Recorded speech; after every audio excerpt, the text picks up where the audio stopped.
Good evening बच्चों, आज हम पढ़ेंगे चैप्टर 3 फ्लाइंग टुगेदर। तो हम चैप्टर रीड करते हैं बच्चों। Deep in a forest stood a very tall trees, it is leafy branches spread out like strong arms. This tree was the home of flock of wild geese. They felt safe there. One of the geese was wise and old bird. He noticed a small creeper at the front of the tree. He spoke to the he spoke to the other birds about it. Do you see that creeper? He said to them. Let us destroy it. Why must we destroy it? asked the geese in surprise. It is so small. What harm can it do it? My friends, replied the wise old bird, that little creeper will soon grow. As it creeps up this tree, it will become thick and strong. What of that? Asked the geese. What harm can a creeper do us? Don't you see? Replied the wise bird. With the help of that creeper, it will be possible for some to climb this tree. A hunter can come up and kill us all. Well, there is no hurry. They replied, the creeper is very small. It would be pity to destroy it now. Destroy the creeper while it is still young. The old bird advised, now it is tender and you can cut it easily. Later it will become hard and you will not to be able to cut it. We will we will see, answered the birds, but they did not destroy the creeper. The creeper forgot the wise and old birds' advice. As the creeper grew, it began winding its way up the tree. Stronger and stronger it became until it was strong as a thick rock. One morning, when the geese had gone out in search of food, a hunter came to the forest. So, this is where the wild geese live, he said to himself. When they come back in the evening, I shall catch them. The hunter climbed up the tree with the help of the creeper. He got to the top and spread this net there. Then he climbed down and went away. In the evening, the geese returned home. They did not notice the net as they flew into the tree. They were trapped. They struggled hard to get out, but could not. Help, cried the geese. We are caught in the hunter's net. Oh, what shall we do? Don't make a fuss now, said the wise old bird. Long ago I told you to destroy the creeper, but you do not now see what has happened. Tomorrow morning the hunter will come back and kill us all. We were foolish, wept the birds. We are very, very sorry. We did not listen to you. Please tell us what to do. Then listen carefully, replied the wise bird. When the hunter comes, you must all pretend to be dead. Just lie still. The hunter will not want to dead birds. He will throw us to the ground. It will then be easy for him to climb down. Collect the dead birds and take them home. When the last of us has been thrown down, we must quickly get up and fly away. In the morning, the hunter came up the tree and climbed up. He looked at the geese in the net. They are all dead. He muttered to himself. He threw them out of the net. One by one, the birds lay still until the last one had been thrown down. Then all at once they got up, flapped their wings and flew away. Then the hunter was taken by surprise. From the top of the tree, he watched all the geese fly away. तो बच्चों इसको हम इसकी हिंदी पढ़ लेते हैं। एक one में काफ़ी अंदर एक बहुत ही ऊंचा वृक्ष खड़ा था। इसके पत्तों से भरपूर टहनियाँ मजबूत बाजू की तरह फैली हुई थी। यह वृक्ष जंगली हंसों की मादा के एक झुंड का घर था। वे स्वयं को सुरक्षित महसूस करते थे। उनमें से एक हंस बूढ़ा और बुद्धिमान था। उसने वृक्षों के अगले हिस्से पर एक बेल देखी। उसने इसके बारे में अन्य पक्षियों को बताया। उसने उनसे कहा, क्या तुम उस बेल को देख रहे हो? और इसे नष्ट कर दे। हम इसे क्यों नष्ट करें? हंसों ने हैरानी से पूछा, यह बहुत ही छोटा है, यह क्या हानि पहुंचा सकते? बुद्धिमान बूढ़े पक्षी ने उत्तर दिया, मेरे मित्रों, वह छोटी सी बेल शीघ्र ही बढ़ जाएगी, वैसे ही यह वृक्ष पर पहुंचेगी, यह मोटी तथा मजबूत हो जाएगी। इससे क्या होगा? हंसों ने पूछा, एक बेल हमें क्या हानि पहुंचा सकती है? बूढ़े पक्षी ने उत्तर दिया, क्या तुम्हें पता नहीं, एक ही बेल की सहायता से किसी के लिए भी इस ब्रिज पर चढ़ना संभव हो जाएगा। कोई शिकारी आकर हम सबको मार सकता है। ठीक है, जल्दी की ज़रूरत नहीं है, उन्होंने उत्तर दिया। बेल छोटी है, अभी इसे नष्ट कर देना बहुत दुख की बात होगी। बेल को इसकी छोटी अवस्था में नष्ट कर दो। बूढ़े पक्षी ने फिर से बताया उन्हें परामर्श या फिर बताया उन्हें आज्ञा दिया, अब यह नाजुक है और तुम इसे आसानी से काट सकते हो, बाद में कठोर हो जाएगी, तुम इसे काट नहीं पाओगे, हम देख लेंगे। अब सारे हंस बोल रहे हैं कि हम देख लेंगे, हम देख लेंगे हम। पक्षियों ने उत्तर दिया, परंतु उन्हें बेल को नष्ट ना किया। वह बूढ़े पक्षी की सलाह को भूल गए। जैसे ही बेल बढ़ने लगी, यह घुमाव डालते ही वृक्षों पर जाने लगी। यह तब तक मजबूत होती गई जब तक कि एक चट्टान की तरह मोटी तथा मजबूत ना हो गई। एक दिन जब हंस भोजन की तलाश में बाहर गए हुए थे, एक शिकारी जंगल में आ गया। उसने स्वयं से कहा, तो यही वही जगह है जहाँ जंगली हंस रहते हैं। शाम को जब वह वापस जाएंगे तो मैं उन्हें पकड़ लूँगा। शिकारी बेल की सहायता से वृक्ष पर चढ़ गया। वह चोटी पर पहुँच गया और वहाँ अपना जाल बिछा दिया। तब वह नीचे उतरकर दूर चला गया। शाम के समय हंस घर लौटे। उन्होंने जाल का पता न चला। जैसे ब्रिज पर उड़कर गए, वे फंस गए। उन्होंने बाहर निकलने के लिए कड़ा संघर्ष किया, परंतु वो बाहर ना आ सके। हंस चिल्लाए, मदद करो, मदद करो, हम शिकारी के जाल में फंस गए। ओह, हम क्या करें?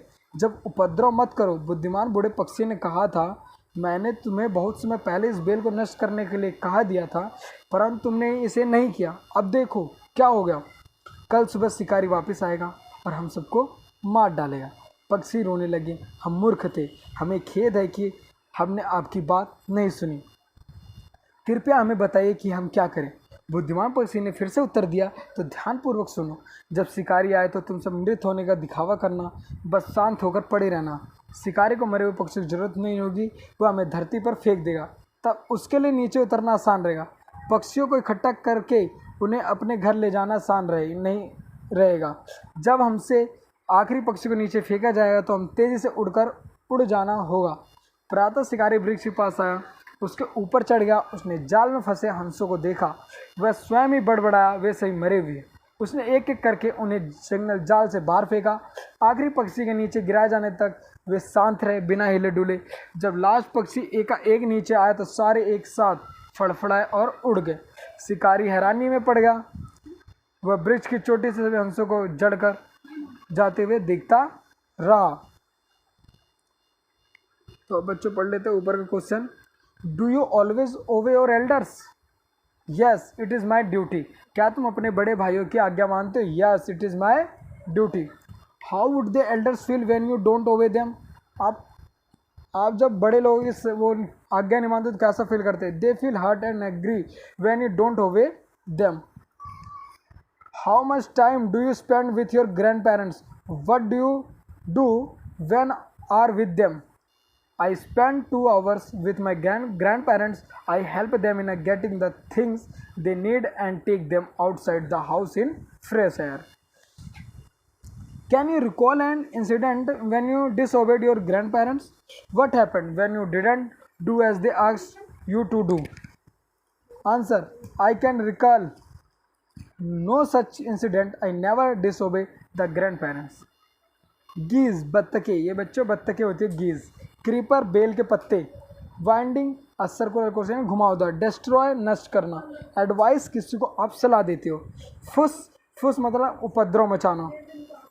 प्रिटेंड, ढोंग करना या दिखावा करना।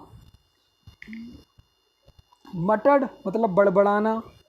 फ्लिप्ड, फड़फड़ाना, जो फ्लाई करते हैं उसे कहते हैं। टेंडर, नाजुक। वॉच्ड, देखा गया। ट्रैप्ड, जाल जिसमें आप फंस गए।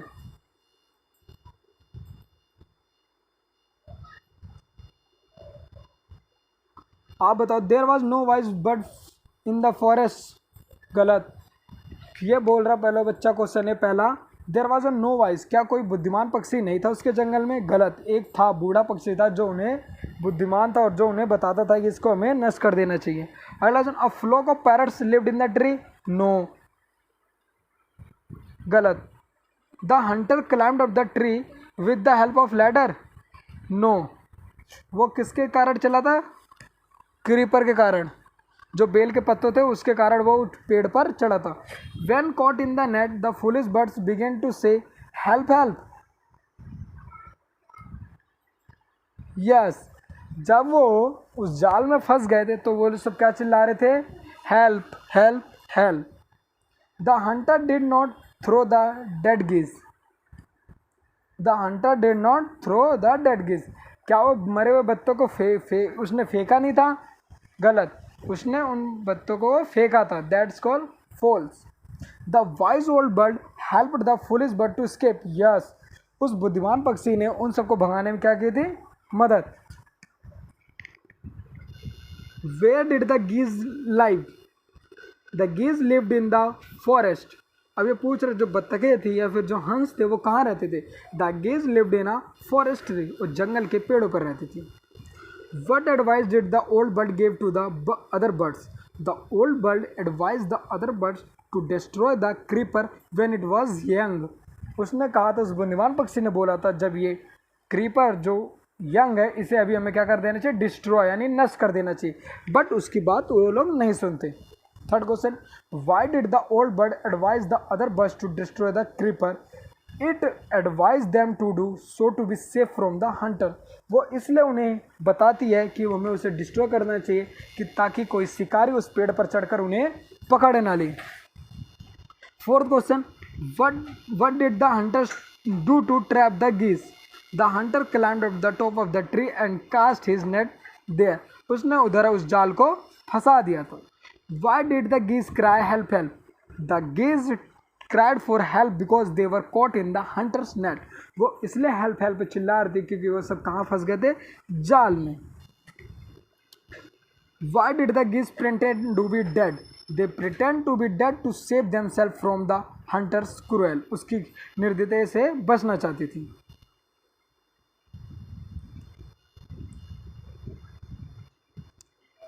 आपको तो चाहना है इसमें कौन कौन से वर्ड भरे जाएंगे? Team, army, bunch, heard, crowd, group.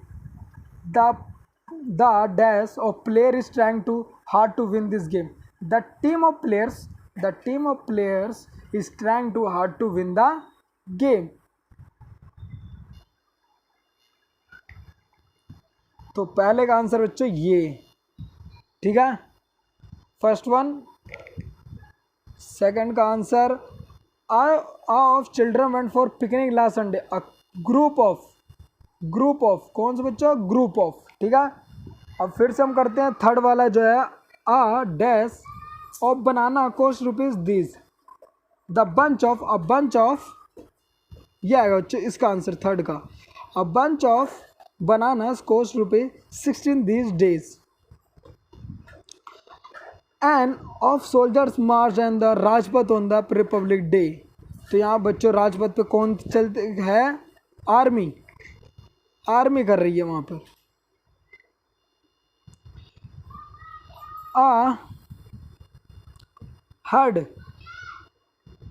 A herd of buffalo was seen in the pond। ये आएगा बच्चों सिक्स्थ का।